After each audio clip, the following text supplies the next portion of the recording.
Muy buenos días, queridos amigos. Bienvenidos al canal Tiempo y Atención, entrando en libertad y saliendo en libertad.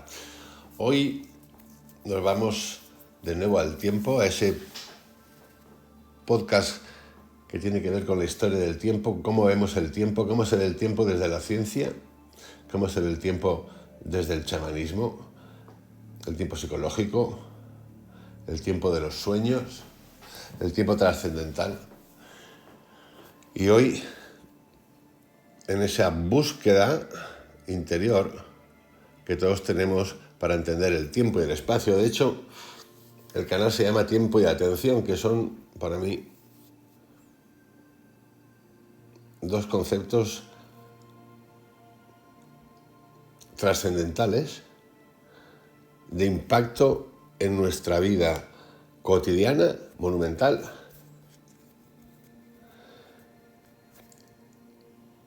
Son como herramientas. Una es una herramienta física, el tiempo, y la atención para mí es una herramienta más espiritual, más del interior. Esa combinación de esos dos conceptos, el tiempo y la atención, nos pueden llevar a hacernos preguntas fascinantes para ir pasando en este camino que todos tenemos y que no nos podemos escapar. Como dice por ahí, lo único que no cambia en la vida es el tiempo, entonces lo más importante es entender que eso cambie, que hemos de estar dispuestos a que las cosas fluyan, cambien, se modifiquen. ¿Y cómo ocurre eso? Con la atención. Hoy nos vamos a ir a un recorrido histórico de lo que llamo el tiempo celestial. Decía Paracelso, en un texto de 1541, titulado Sobre la naturaleza de las cosas, lo siguiente: Dios no creó los planetas y las estrellas con la intención de que dominasen al hombre, sino que los hizo para que ellos, como el resto de las criaturas, le obedecieran y le sirvieran. Este texto, que es un poco así como hoy en día brutal, no es tan brutal, pero es brutal, porque esto mal comprendido nos puede llevar al mal uso que el hombre, el ser humano, ha hecho de la naturaleza. Lo que indica es el potencial del ser humano, potencial gigantesco, que no ha desarrollado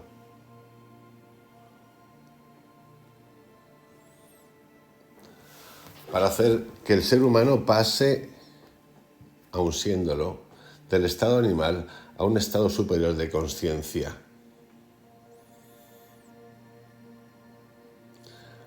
Desde el lejano noroeste de Groenlandia hasta el extremo más meridional de la Patagonia, los hombres saludan a la nueva luna comiendo y bebiendo, con cantos y plegarias. Los esquimales preparan un festín, sus hechiceros ejercen sus rituales, apagan luego todas las luces e intercambian parabienes. Estamos en el camino del tiempo celestial. El tiempo leído, mirando hacia el cielo. En África los bosquimanos entonan un cántico: ¡Viva la luna joven! ¡Viva la luna joven! Todos sienten deseos de bailar a la luz de la luna, y la luna posee además otras virtudes. Hace 2000 años aproximadamente, Tácito escribió que las antiguas comunidades germánicas se reunían cuando había luna nueva o luna llena, los días más favorables para comenzar cualquier asunto. Hallamos por doquier vestigios de significados míticos, místicos o románticos en las palabras alunado y lunático, y hasta en la costumbre de los enamorados de citarse a la luz de la luna. Pero todavía más profunda es la primitiva relación entre la luna y la medición. La palabra moon, en inglés, y su equivalente en otras lenguas, proviene de la misma raíz me, que significa medida, como en la palabra griega metron, y en las inglesas meter y mesure, que nos recuerda los servicios que antaño prestara la luna como primer instrumento universal para medir el tiempo. Si paramos por un momento aquí y empezamos a hacer el siguiente viaje atrás. ¿Cómo fue? A mí esto me fascina.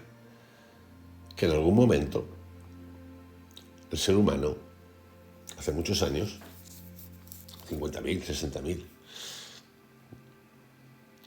años, fue capaz de desarrollar esas lecturas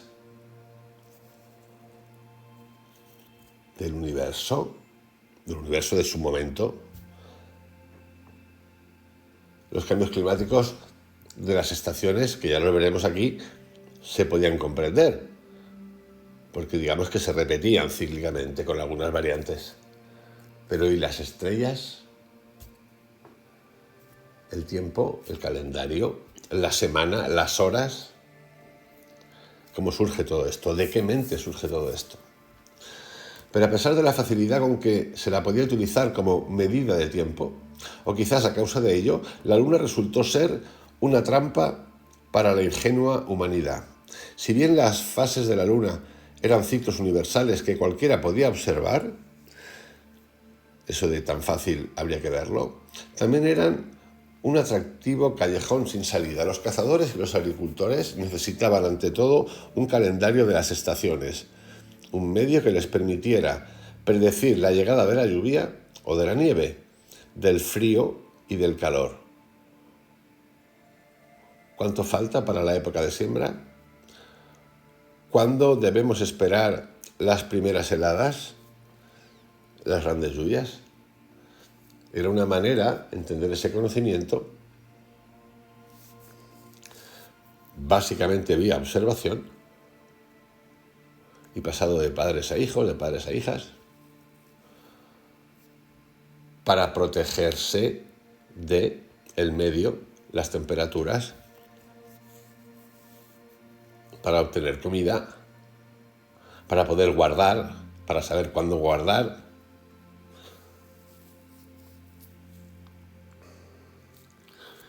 Y desde aquí podemos observar ya que en esos momentos, ya desde esos momentos, el hombre que necesita, como todos los animales, y es previsor,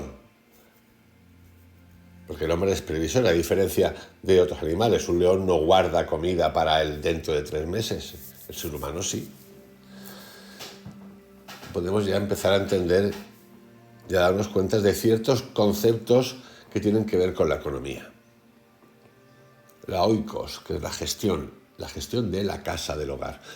La Luna ayudaba muy poco a resolver estas necesidades. Es verdad que los ciclos de la Luna tenían una misteriosa correspondencia con el ciclo menstrual de las mujeres, porque un mes sidéreo, o el tiempo que necesita la Luna para volver a ocupar la misma posición en el cielo, es de poco menos de 28 días. Y una mujer embarazada podría esperar el nacimiento de su hijo cuando hubiesen transcurrido 10 meses lunares. Pero el año solar, la única manera exacta de medir los días entre una estación y otra, mide 365 días y un cuarto. Los ciclos de la Luna están causados por el movimiento giratorio de esta alrededor de la Tierra al mismo tiempo que nuestro planeta gira alrededor del Sol. La órbita de la Luna es elíptica y se desvía un ángulo de alrededor de 5 grados de la órbita de la Tierra alrededor del Sol. Esto explica por qué no hay eclipse de Sol todos los meses. El hecho desconcertante de que los ciclos del Sol no tienen relación con los de la Luna fue un estímulo para el pensamiento. Si hubiese sido posible calcular la duración del año y la sucesión de las estaciones mediante la mera multiplicación de los ciclos de la Luna, la humanidad se hubiese ahorrado muchísimos esfuerzos, pero con ello tal vez nos hubiese faltado el estímulo necesario para estudiar los cielos y llegar a ser matemáticos.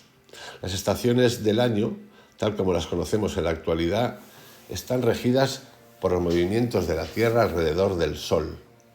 Cada sucesión de estaciones señala el retorno de la Tierra al mismo lugar del circuito, en un movimiento que va desde un equinoccio o solsticio al siguiente.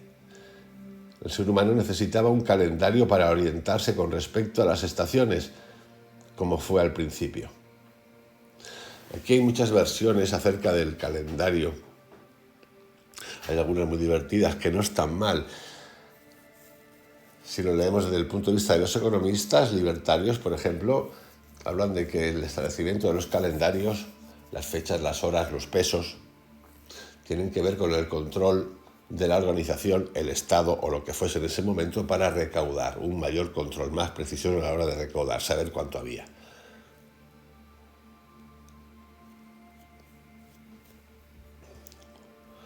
Los antiguos babilonios comenzaron con el calendario lunar y continuaron con él. Su obstinación en aferrarse a los ciclos lunares para la constitución de su calendario tuvo consecuencias importantes. Los babilonios buscaban una manera de medir el ciclo de las estaciones mediante múltiplos de los ciclos lunares y acabaron por descubrir probablemente alrededor del año 432 a.C.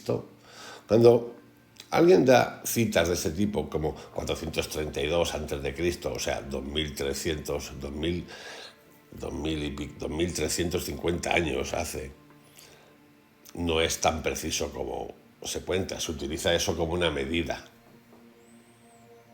Porque seguramente no, ya os digo seguramente no, en esa época ni siquiera se manejaba el año 432.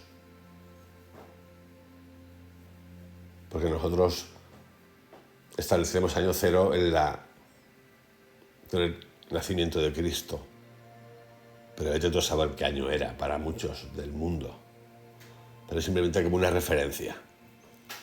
Hace mucho tiempo. Repito, probablemente alrededor del año 432 a.C., el ciclo metónico, que consta de 19 años y recibe este nombre por el astrónomo Metón.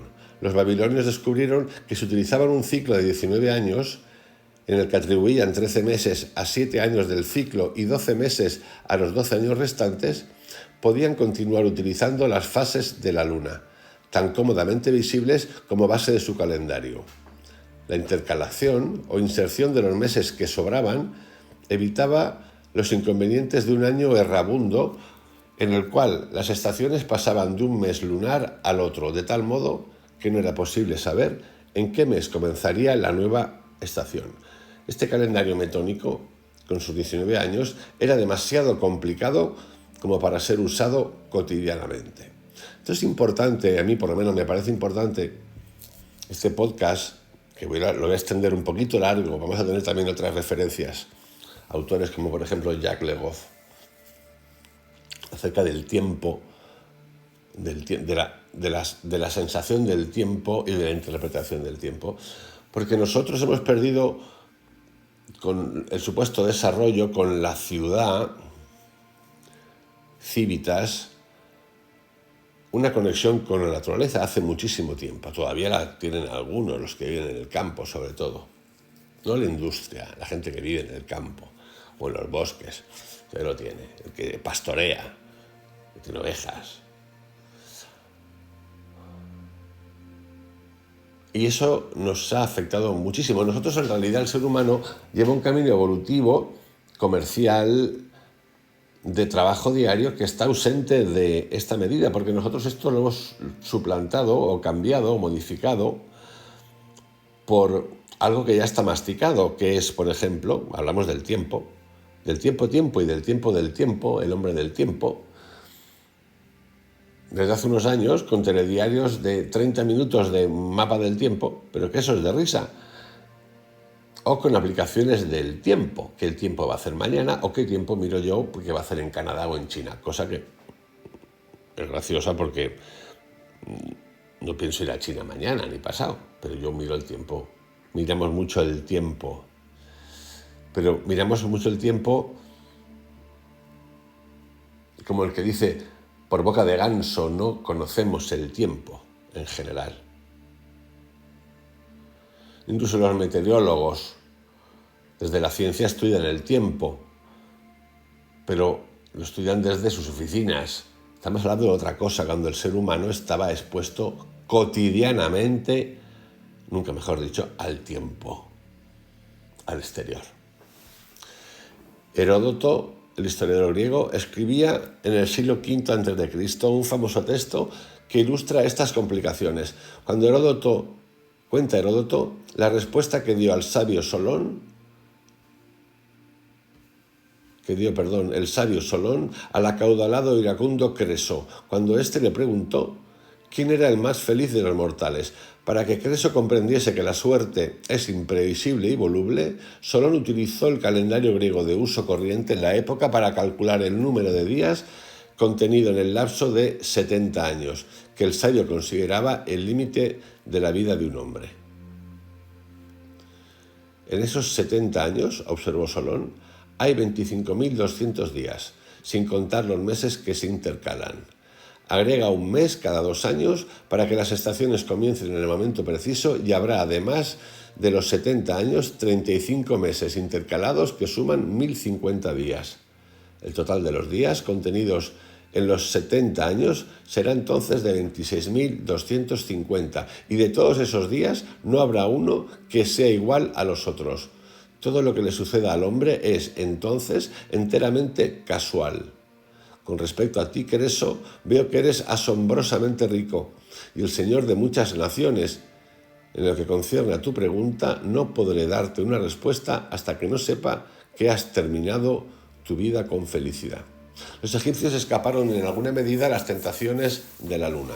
Por lo que conocemos hasta ahora, fueron los primeros en descubrir la duración del año solar y en definirla de un modo útil y práctico, tal como sucede con muchas otras hazañas de la humanidad. Conocemos el resultado final, pero todavía nos desconciertan el por qué, el cómo y el cuándo. Esta parte de mí la que me fascina.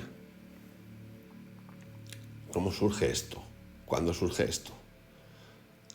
El primer enigma que se nos presenta es por qué fueron los egipcios. Ellos no tenían instrumentos astronómicos que no fuesen conocidos por los demás pueblos de la antigüedad. Tampoco mostraban un especial genio para las matemáticas. Su astronomía era muy primitiva comparada con las de los griegos y otros pueblos del Mediterráneo, y estaban además supeditada a los ritos de la religión. Sin embargo, parece que hacia el año 2500 a.C.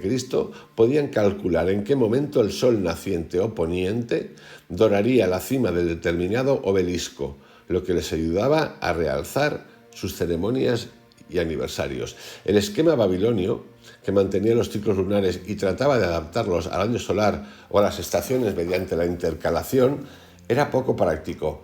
Las variantes locales eran las que prevalecían. En Grecia, dividida por montañas y golfos y donde abundaban las lealtades territoriales, cada ciudad-estado establecía su calendario propio, intercalando arbitrariamente el mes extra para señalar una fiesta local o para satisfacer necesidades políticas. El resultado contradecía los fines que debe tener un calendario, es decir, el establecimiento de un esquema temporal que contribuya a la cooperación entre los individuos y que facilite la realización de proyectos comunes, tales como acuerdos con respecto a los días de la siembra o de la entrega de los bienes.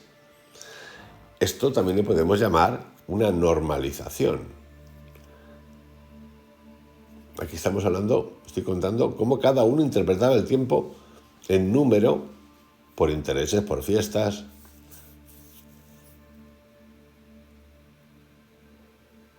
Y esto no tiene mucho sentido en un mundo que empieza a tener interrelaciones, sobre todo comerciales, culturales. Los egipcios, aunque carecían del vivo interés de los griegos por las matemáticas, resolvieron el problema práctico. Inventaron un calendario que satisfacía las necesidades cotidianas de los habitantes de todo el territorio egipcio. Ya en el año 3200 a.C., el valle y el delta del Nilo estaban unificados en un solo reino que duró 3000 años. Hasta la era de Cleopatra, la unidad política se vio reforzada por la unidad natural. El Nilo, a semejanza de los cuerpos celestes, exhibía un ritmo natural, aunque algo más melodramático. Es el río más largo de África, recorre más de 6.000 kilómetros desde sus remotas fuentes y recoge a su paso el agua de las lluvias y de los deshielos de las montañas etíopes y de todo el nordeste del continente en un gran canal único que desemboca en el Mediterráneo. El país de los faraones ha sido llamado con propiedad el Imperio del Nilo. En la antigüedad, y siguiendo el ejemplo de Heródoto, Egipto era denominado el Don del Nilo. La búsqueda de sus fuentes, tal como la búsqueda del Santo Grial, fue una empresa teñida de misticismo que entusiasmó a los más audaces exploradores del siglo XIX de Europa. El Nilo hizo posible las cosechas, el comercio y la arquitectura de Egipto. Gran vía comercial. También se utilizó para transportar los materiales utilizados en la construcción de los colosales templos y pirámides. Bueno, esto no lo sabemos con certeza. Un obelisco de granito de 3.000 toneladas podía ser labrado en Asuán y luego transportado río abajo a lo largo de más de 300 kilómetros hasta Tebas. El Nilo alimentaba las ciudades que se apiñaban a lo largo de sus riberas. No es extraño que los egipcios le llamaran el mar y que en la Biblia sea el río. El ritmo del Nilo era el ritmo de la vida egipcia. La crecida anual de sus aguas determinaba el calendario de la siembra y de la cosecha, con sus 3 estaciones: inundación, crecimiento y recolección. Las aguas inundaban Egipto desde el final de junio hasta los últimos días de octubre y dejaban sobre la tierra una capa de fértil limo en el que crecían los cultivos desde fines de octubre hasta los últimos días de febrero. La recolección duraba luego desde estas fechas hasta el final de junio. La crecida del Nilo, tan regular y tan importante para la vida como la salida del sol, señalaba el año del Nilo. El primitivo calendario egipcio era un nilómetro, o sea, una simple escala vertical en la que se marcaba cada año el nivel de las aguas. Basta estudiar unos pocos años del ciclo del Nilo para comprobar que no coincidían con las fases de la luna. Muy pronto, los egipcios advirtieron que 12 meses de 30 días constituían un calendario muy útil, siempre que se le añadieran 5 días al final para hacer un año de 365 días. Este fue el año civil, o año del Nilo, que los egipcios comenzaron a utilizar ya desde el año 4241 a.C. Los egipcios, al evitar el ciclo de la luna, en apariencia tan cómodo, encontraron otro hito para determinar su año: Sirio, la estrella perro, el astro más brillante del firmamento. Estamos en el tiempo celeste en este capítulo de hoy. Es interesante porque hasta ahora, en este podcast acerca del tiempo, Viajar en el tiempo es el título del podcast, hemos visitado cómo se viajaba a través del tiempo en la antigüedad, el tiempo y el espacio sagrado, viajar en el tiempo se crea en la mente, un holograma, el viaje en el tiempo y el espacio en la meditación y en la ciencia, cómo se conoce o cómo conocer el tiempo desde el interior, y otro podcast que tiene que ver con el tiempo también, que lo tengo de hace ya tiempo, hace un año, que se titula Meditaciones de un viajero a través del tiempo. Y ahí vamos a seguir un buen ratito. Los egipcios, repito, al evitar el ciclo de la luna, en apariencia tan cómodo, encontraron otro hito por determinar su año: Sirio, la estrella perro, el astro más brillante del firmamento. Una vez al año, Sirio se alza en la mañana en línea recta con el sol naciente. Esta salida helíaca de Sirio, que se producía todos los años hacia la mitad de la estación de la crecida del Nilo, se convirtió en el comienzo del año egipcio. Lo distinguían mediante una fiesta, y en los 5 días epagomenales, los días que no pertenecían a ningún mes, celebraban sucesivamente el nacimiento de Osiris, el de su hijo Horus y el de su satánico enemigo Set, el nacimiento de la hermana y esposa de Osiris, Isis, y el de Neftis o Nefté, la mujer de Set. El año solar no tiene exactamente 365 días, y esto hizo que el año egipcio de 365 días llegara a ser, con el transcurso de los siglos, un año errabundo, en el que cada uno de los meses se deslizaba paulatinamente a una estación diferente. Pero la discrepancia era tan pequeña que eran necesarios muchos años, muchos más de los que dura la vida de una persona, para que el error perturbara la vida cotidiana. Cada mes recorría las 4 estaciones en 1460 años. El calendario egipcio era, sin embargo, mucho más útil que cualquiera de los conocidos hasta el momento y fue adoptado por Julio César para su calendario juliano.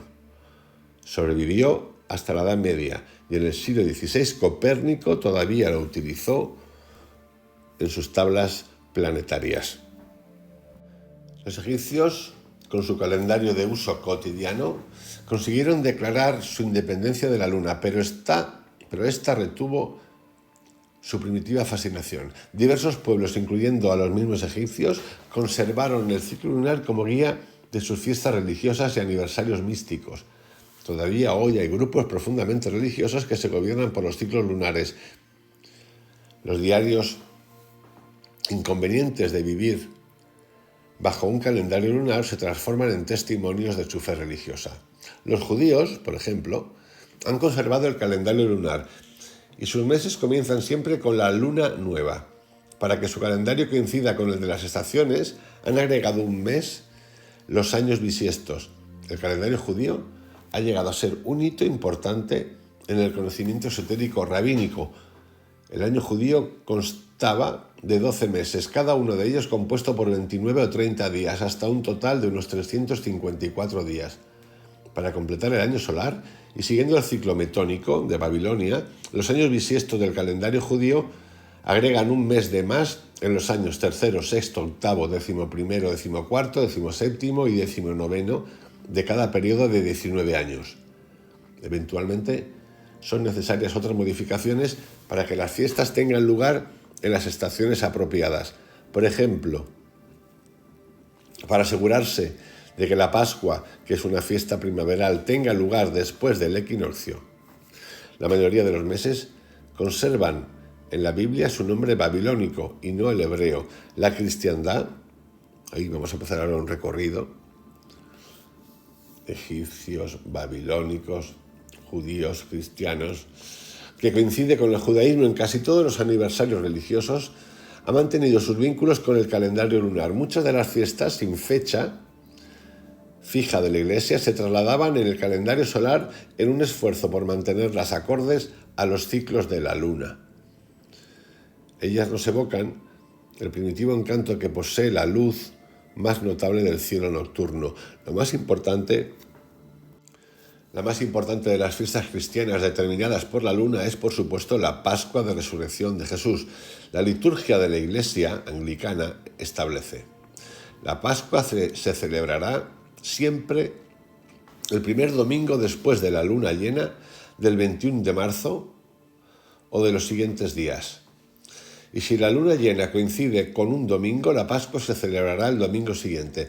Al menos una docena de fiestas religiosas están determinadas por la Pascua de Resurrección y su fecha lunar, y de esto resulta que la Pascua controla alrededor de 17 semanas del calendario eclesiástico.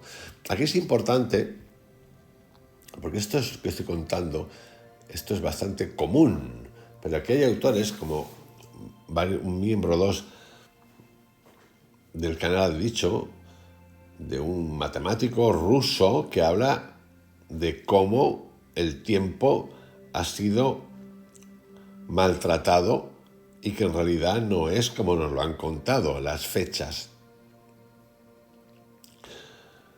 Aquí es importante también ver a algunos autores acerca de cuándo, por ejemplo, nació Cristo, que tienen sus dudas con respecto a lo que se ha contado oficialmente. Esto es importante manejarlo, encontrar detrás de estas narraciones que estoy haciendo, que son en este caso informativa, cultural, sembrar dudas es importante, cosas que no sabemos. ¿Cómo surgió todo esto? ¿Cómo se le ocurre a alguien eso? ¿De dónde le viene eso? El tiempo, ya hemos visto que hay varios tiempos. Los griegos tenían sus tiempos, cada uno su tiempo, por zonas, por territorios.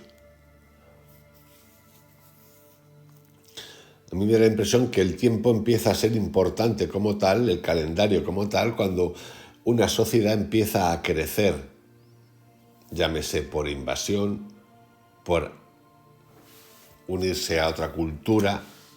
Al haber crecimiento, magnitud, es interesante tener una misma pauta de tiempo y aplicársela a los otros. Esto es lo que a mí me encanta de la historia. Y de nuevo, nosotros no conocemos un carajo del tiempo. estando gobernados por el tiempo en nuestra vida. Nuestra vida es una agenda. Por cierto, un poquito estresante.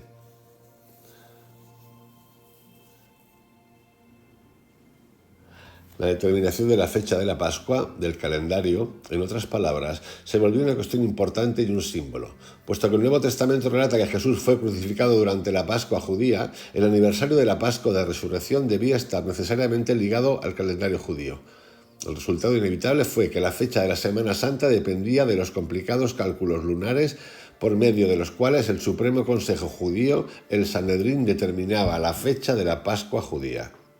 Entre los primeros cristianos hubo muchos que siguieron su propia interpretación personal de la Biblia y fijaron la muerte de Jesús en un viernes y la Pascua de Resurrección en el siguiente domingo. Pero si el aniversario de la fiesta se determinaba mediante el calendario lunar judío, no se podía tener la seguridad de que la Pascua de Resurrección fuese a recaer en un domingo. La áspera disputa sobre el calendario condujo a uno de los primeros cismas entre la Iglesia ortodoxa de Oriente y la Iglesia de Roma. Fijaros lo que es el tiempo. El tiempo empieza a ser control, lo que he explicado antes al principio. Regularización, normalización, establecimiento de una norma que marca y afecta a muchas cosas. Los cristianos orientales, siguiendo el calendario lunar, continuaron celebrando la Pascua en el día 14 del mes lunar, sin tener en cuenta el día de la semana. En el primer concilio ecuménico de la Iglesia cristiana realizado en Nicea, Asia Menor, en el año 325, uno de los problemas que había que resolver de un modo unitario para todo el mundo era el de la fecha de la Pascua de Resurrección.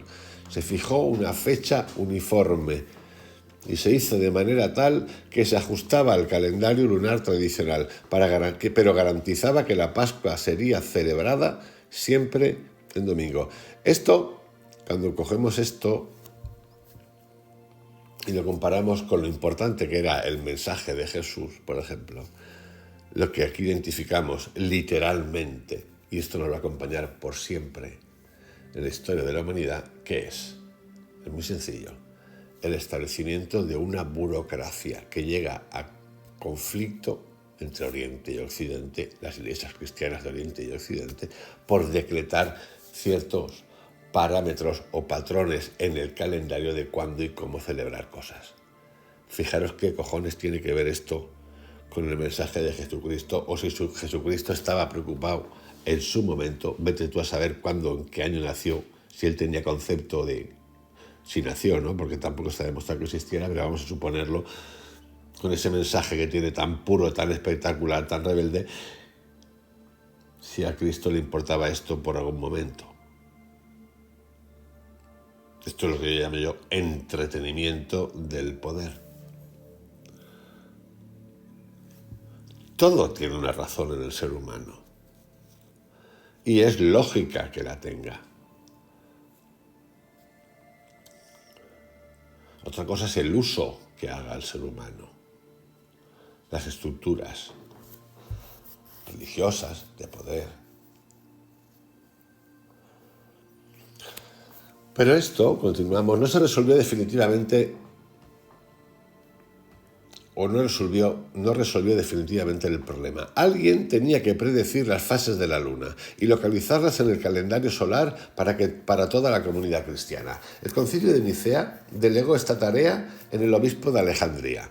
El prelado debía pronosticar desde aquel tradicional centro de la astronomía las fases de la luna para todos los años por venir. El desacuerdo sobre el método para pronosticar estos ciclos llevó a una división en el seno de la Iglesia, a raíz de la cual las diferentes partes del mundo continuaron celebrando la Pascua en domingos distintos. La reforma que hizo el Papa Gregorio XIII del calendario era necesaria porque el año que Julio César había tomado prestado de los egipcios y por el cual se había regido la civilización occidental desde entonces no daba una medida lo suficientemente precisa del ciclo solar.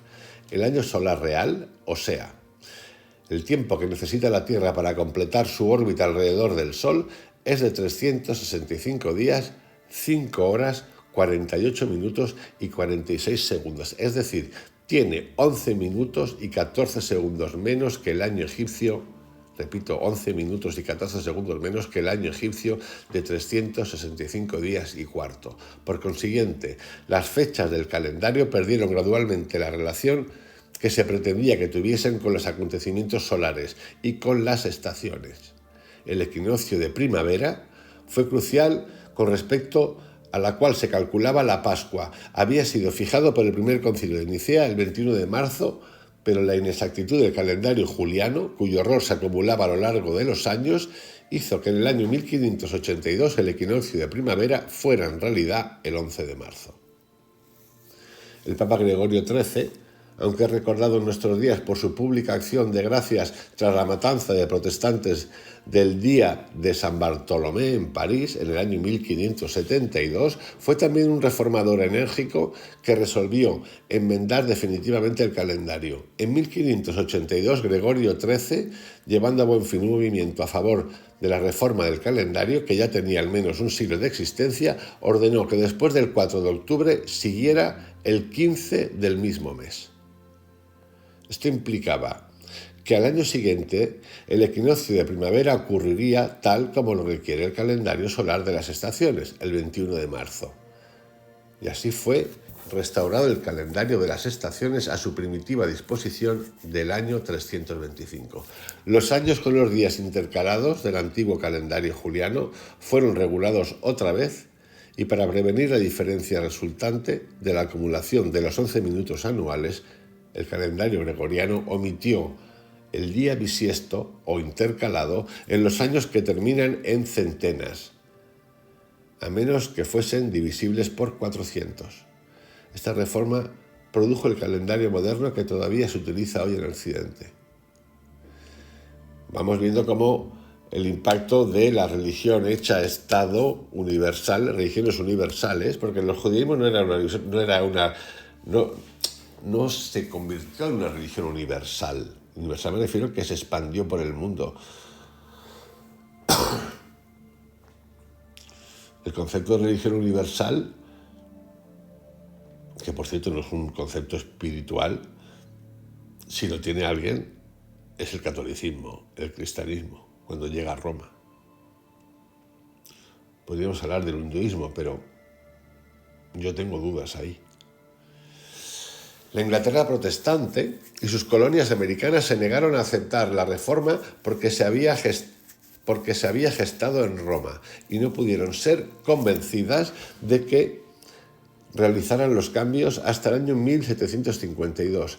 Hasta entonces, el año regido por el calendario antiguo había comenzado el 25 de marzo, pero después de la adopción de la reforma comenzó el 1 de enero. Fijaros qué interesante es esto. Hasta entonces, el año regido por el calendario antiguo había comenzado el 25 de marzo. Pero después de la adopción de la reforma, comenzó el 1 de enero, cuando se le añadieron los 11 días de rigor. El nacimiento de George Washington, que con el viejo calendario había sido el 11 de febrero de 1751, pasó a ser el 22 de febrero de 1752. Cuando el Papa Gregorio XIII quitó en 1582 10 días del calendario, hubo ruidosas protestas y una gran confusión. Los criados exigieron su paga mensual completa al cabo del mes abreviado y sus amos se negaron. Los ciudadanos se oponían a que sus vidas fuesen acortadas por un decreto papal. Sin embargo, cuando Inglaterra y sus colonias americanas se decidieron por fin a realizar el cambio, Benjamin, que tenía 46 años cuando perdió aquellos 10 días de vida, convenció con su habitual ingenuidad optimista a los lectores del The Poor Richard Almanac de que debían sentirse agradecidos. Y decía así: no te asombres, ni tampoco mires con desprecio la sustracción de estos días, querido lector. Tampoco lamentes la pérdida de un tiempo tan largo, sino que atiende a estas razones y consuélate. Tus gastos te parecerán menores y te sentirás más tranquilos. Y qué satisfacción para aquellos que aman la almohada, pues se acostarán a dormir el 2 de este mes y tal vez no despierten hasta la mañana del día 14. El mundo nunca aceptó totalmente la reforma gregoriana. La Iglesia Ortodoxa de Oriente, recelosa ante cualquier disposición emanada de Roma, ha mantenido el calendario juliano para determinar la fecha de la Pascua según sus propios cálculos. Y es así que el mundo cristiano, que se supone fue unificado por un profeta de la paz, ni siquiera ha sido capaz de ponerse de acuerdo sobre una fecha para celebrar la resurrección de su Salvador. Ahora luego vamos a pasar al Corán. En nada. En las actividades seculares de todos los días, sin embargo, la cristiandad ha compartido un calendario solar que satisface tanto las necesidades de los agricultores como las de los comerciantes. Es decir, a la hora de establecer normas de tiempo, de calendario, de horas, tú puedes regular un montón de cosas. El pago de impuestos, cuándo se tiene que hacer, porque si tú sabes, si regulas cuándo se la recolecta, sabes cuándo tiene que pagar. Es poder. Por esto estas guerras. En las actividades seculares de todos los días, sin embargo, la cristiandad ha compartido un calendario solar que satisface tanto las necesidades de los agricultores como de los comerciantes. El Islam, empero, ha insistido en la interpretación literal y la obediencia a las palabras del profeta Mahoma de los dictados de su libro sagrado, el Corán, y continúa rigiéndose por los ciclos de la luna. La imagen de la media luna, símbolo de la luna nueva, aparece en las banderas de los países musulmanes. A pesar de las disputas de los eruditos sobre el origen de este símbolo, no hay duda de que es muy apropiado para representar a unos pueblos que han sometido obedientes el orden de sus vidas a la mensura divinamente inspirada de la luna. Y es doblemente significativo por ser una notable excepción a la ley que prohíbe a los musulmanes la representación de objetos naturales.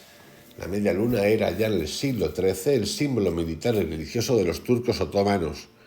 Existen razones para creer que su adopción y su perduración como emblema del Islam es un efecto del dominio de la luna nueva, que no solo señala el comienzo y el final del mes de ayuno de los musulmanes, sino que es el hito regular para todo el calendario. Los días de luna nueva, declara el Corán, son un tiempo señalado para los pueblos y para las peregrinaciones. El mundo musulmán ha intentado, con escrupulosidad ortodoxa, vivir de acuerdo a los dictados de la luna, así como César comprometió definitivamente su mundo con las ventajas del año solar, en el que los meses sirven como índices de las estaciones. Mahoma sometió la vida cotidiana del mundo islámico a los ciclos de la luna. Estos ciclos lunares habrían de guiar a los fieles en las fechas de las citas establecidas por la divinidad para cumplir con los deberes religiosos fundamentales, la peregrinación a la Meca y el mes de ayuno del Ramadán. Ya me diréis si el control del tiempo tiene impacto en la gente, sí o no. El año musulmán consta de 12 meses lunares con 29 y 30 días alternativamente. La corrección fraccionaria necesaria para ajustar los meses al ritmo lunar se consiguió variando la duración del último mes del año. Se determinó un ciclo de 30 años musulmanes en el cual 19 años tienen un mes final de 29 días y los restantes de 30. Como el calendario musulmán contiene solamente 354 o 355 días, los meses no tienen una relación regular con las estaciones. Ramadán, el 9º mes, el mes de ayuno cuya observancia distingue a los verdaderos musulmanes, y Dhul-Hijjah, el mes 12º durante cuyas 2 primeras semanas los fieles deben realizar su peregrinación a la Meca, pueden suceder en verano o en invierno. Todos los años la fiesta del Ramadán y la peregrinación acontecen 10 u 11 días antes que el año anterior. Las desventajas cotidianas de este tipo de calendario no son más que otro testimonio de la sumisión de los buenos musulmanes a la voluntad de Dios, es decir, de Alá. El calendario mismo, que para otros pueblos es simplemente un plan para ordenar los negocios mundanos, para los musulmanes es una afirmación de su fe. Dicho esto, y por poner un punto y aparte en este capítulo acerca del cielo celestial, los calendarios, cómo interpretamos y preparándonos ya para el próximo capítulo que tiene que ver con las semanas. Es probable que a muchos de los habitantes del Occidente el calendario les parezca tan solo un sistema de contabilidad cronológica y, sin embargo, ha probado ser una de las instituciones humanas más inflexibles. Esta inflexibilidad proviene en parte de la potente aura mística del Sol y de la Luna y en parte de los límites fijos de las estaciones. Los revolucionarios han intentado con frecuencia reformar el calendario, pero con poco éxito. Bueno, ahora tenemos uno simpático ahí en Venezuela que quiere poner la Navidad en octubre. Es un fenómeno este tío. La Asamblea Nacional de la Revolución Francesa encargó la reforma del calendario a una comisión compuesta por matemáticos, un educador, un poeta y el gran astrónomo Laplace.